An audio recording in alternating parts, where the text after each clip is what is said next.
Nous sommes un équipage de scientifiques, de marins et d'artistes amoureux de la nature.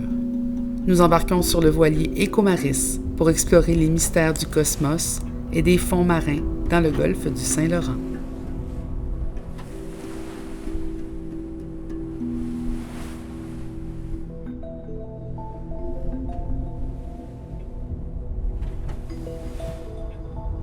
C'est assez impressionnant de prendre le large jusqu'à ce qu'on ne voit plus la terre derrière nous, ni la terre devant nous.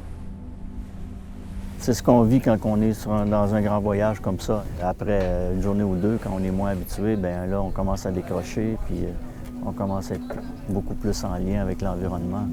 C'est ce qu'on cherche à faire vivre.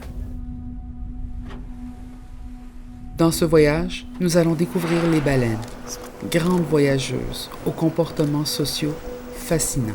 C'est certain que d'avoir un moment privilégié pour se rapprocher, par exemple, des baleines, ça pose toutes sortes de questions, à savoir pourquoi on ne les connaît pas encore.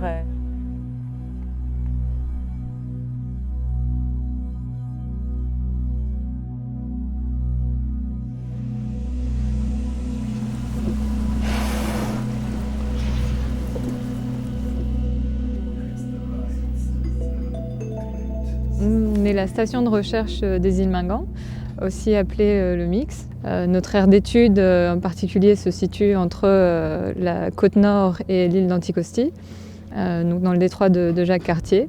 On effectue des suivis sur les populations de ces 4 espèces de rorquals, donc rorqual bleu, rorqual commun, rorqual à bosse et petit rorqual. On est dans notre 40e saison de recherche là. On a une des bases des données en fait les plus longues sur ces espèces-là dans le Saint-Laurent.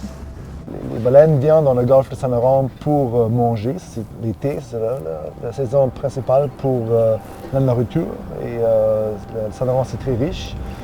Et toute la côte nord, il y a un système upwelling. Ça commence avec le plancton.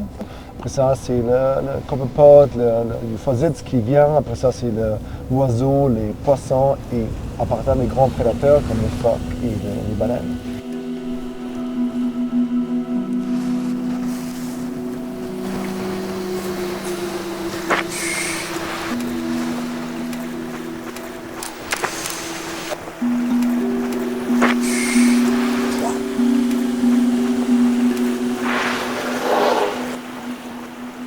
Les eaux autour de la côte nord et de l'archipel ne sont pas protégées. Il y a uniquement les îles qui sont protégées. À échelle humaine, on a l'impression que le Saint-Laurent est énorme. Mais pour les baleines, finalement, c'est pas si grand que ça parce qu'elles peuvent parcourir d'énormes distances en très peu de temps. Protéger des toutes petites aires, pour les baleines en tout cas, ça ne leur donne pas la protection complète. Donc des espèces plus sédentaires peuvent bénéficier dans les aires marines protégées. Il faudrait ajouter de ces aires marines protégées-là, en ajouter de façon à faire un réseau interconnecté pour être capable de protéger notamment les espèces qui sont migratrices. Afin de protéger les océans, nous devons développer un réseau d'aires marines protégées et créer des refuges pour les espèces marines, préserver la biodiversité et ajouter des mesures de protection pour des espèces migratrices comme les baleines. Ces actions assureront la viabilité des communautés qui dépendent du Saint-Laurent.